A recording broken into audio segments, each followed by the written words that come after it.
HSC के कार्यक्रम के सभी दर्शकों को एचएस रावत का प्यार भरा नमस्कार। दर्शकों, हम आपको जानकारी दे रहे हैं सूर्य की महादशा। सूर्य की महादशा की जानकारी हमने आपको 12 लग्नों में दी थी कि मेष लग्न में सूर्य की महादशा का क्या फल होता है, वृष लग्न में सूर्य की महादशा का क्या फल होता है, मिथुन लग्न में क्या फल होता है, ये जानकारी दी।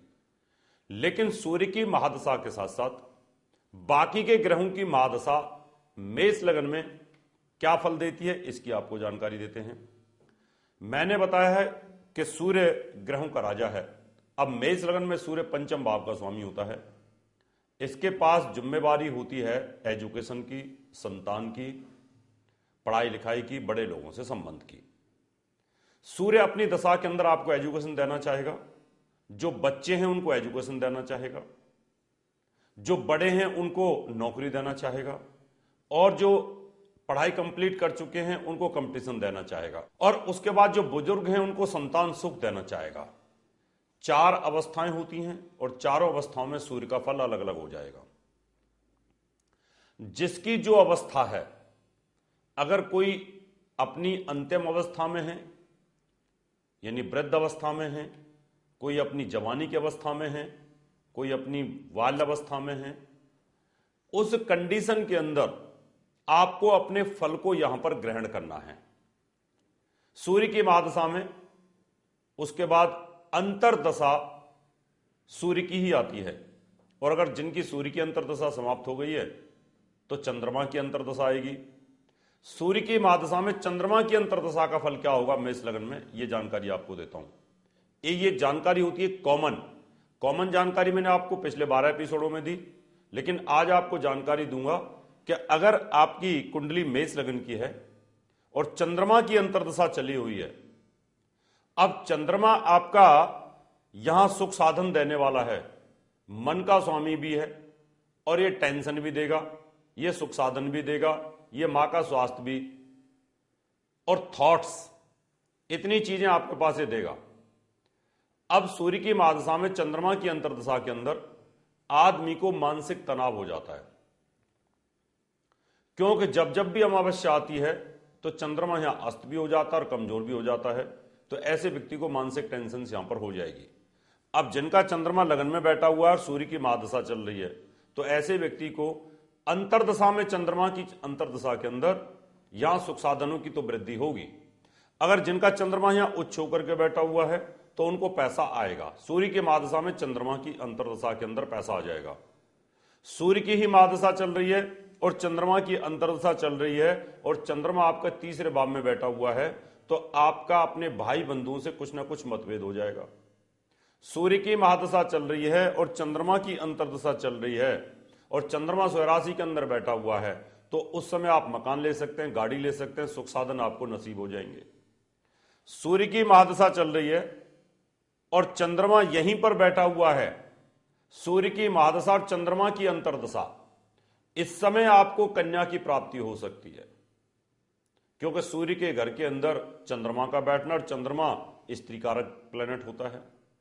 सूर्य की महादशा चल रही है और चंद्रमा आपका 6ठे भाव के अंदर बैठा हुआ है, जिन लोगों का रोग स्थान पे, तो सूर्य की महादशा में और चंद्रमा की अंतरदशा में मां का स्वास्थ्य खराब होगा यहां पर। जबकि सूर्य और चंद्रमा यहां मित्र होते हैं, चंद्रमा यहां सूर्य को सपोर्ट करेगा, जो सूर्य चाहेगा वही चीज यहां पर प्राप्त होगी। लेकिन चंद्रमा अंतरदशा में होने के कारण यहां पर यह आपको अच्छा फल नहीं दे पाएगा, या मां का स्वास्थ्य खराब होगा। सूर्य की महादशा है और चंद्रमा की अंतरदशा, और चंद्रमा विवाह स्थान पर बैठा हुआ है।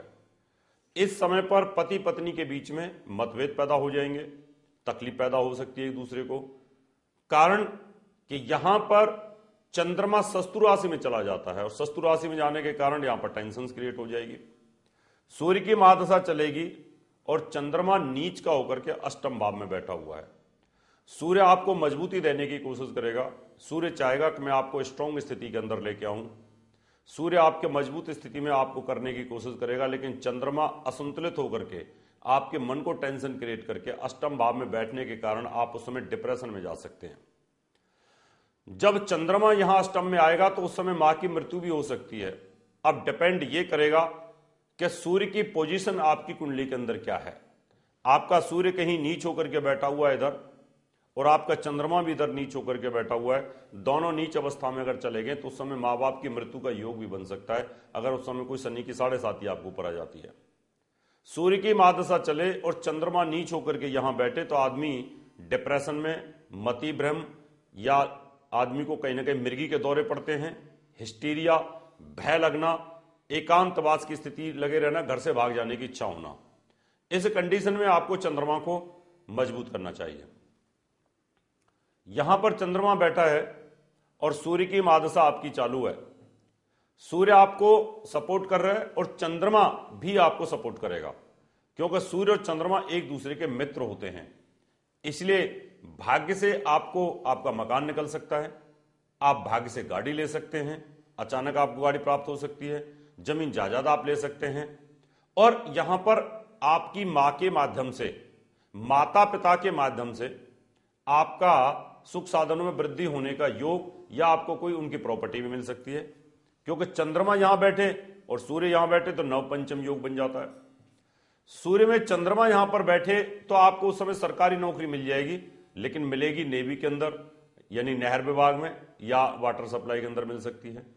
यही चंद्रमा आपका यहां बैठा है तो आप दूध दही का कारोबार कर सकते हैं, सरकार में सप्लाई कर सकते हैं। सूर्य की महादशा में चंद्रमा की अंतर्दशा के अंदर यह फल आपको मिलेगा।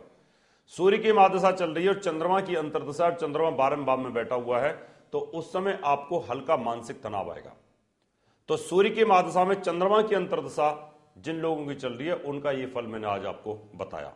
अगले एपिसोड में आपको जानकारी दूंगा सूर्य की महादशा में मंगल की अंतर्दशा के फल आपकी जिंदगी में क्या हो सकते हैं। दर्शकों, आप भी अगर किसी दशा से पीड़ित हैं, कर्जा लगातार बना रहता है, बेटी या बेटे की शादी नहीं होती है, मंगलिक दोष से आप पीड़ित हैं, कालसर्प योग से आप पीड़ित हैं, सापित दोष से आप पीड़ित हैं, या विधवा योग बना हुआ है, तलाक योग बना हुआ है, किसी भी प्रकार की आपकी परेशानी है, घर में टेंशन रहती है, घर में वास्तु दोष है, तो आप एक बार हमें पूजा पाठ के लिए संपर्क कर सकते हैं, और वास्तु विजिट के लिए आप हमें संपर्क कर सकते हैं।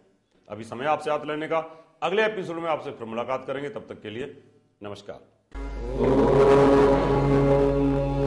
प्रिय दर्शकों, आप सबके लिए खुशखबरी, मैं 25 नागपुर, 26 दिल्ली व 27 से 31 नोएडा में रहूंगा। 1 से 9 फरवरी दिल्ली, 10 से 16 नोएडा, 17 लखनऊ, 18 पटना, 19 कलकत्ता, 20 भुवनेश्वर, 21 रायपुर, 22 से 26 मुंबई, 27 उज्जैन, 28 ग्वालियर। दर्शकों, अगर आप अपनी कुंडली दिखाना चाहते हैं, वास्तु विजिट कराना चाहते हैं, या अच्छी क्वालिटी के नग लेना चाहते हैं, या पूजा पाठ कराना चाहते हैं, तो आप मुझे निम्न टेलीफोन पर संपर्क कर सकते हैं। फोन नंबर है 09212296090, 09212286090, 09811114156। प्रिय दर्शकों, अगर आप डॉक्टर एच.एस. रावत जी द्वारा लिखित 10 पुस्तकें मंगवाना चाहते हैं तो 10 किताबों का मूल्य 2500 रुपए और फलित ज्योतिष की 22 सीडीज का मूल्य 3100 रुपए वीपीपी, डीडी, मनी ऑर्डर या हमारे SBI अकाउंट नंबर 303402464666 या फिर हमारे ICICI बैंक अकाउंट नंबर 03780503021 में जमा करा के मंगवा सकते हैं। दर्शकों, अगर आप अपनी कुंडली दिखाना चाहते हैं 3100 रुपए, घर का नक्शा व वास्तु विजिट या पूजा पाठ करवाना चाहते हैं तो आप हमें निम्न पते पर संपर्क कर सकते हैं। हमारा दिल्ली का पता है महर्षि पराशर ज्योतिष विद्यालय, C9 महिंद्रा पार्क, पंखा रोड, नई Delhi 59। Phone number 25638157, mobile number 9212296090, website www.drhsrawat.com। हमारा मुंबई का पता है महर्षि Parashar Jyotish Vidyalaya, flat number 201, Anand Vihar building, Bajaj road, Vile Parle west, Mumbai 56। Phone number 02226707930, mobile number 9820114429।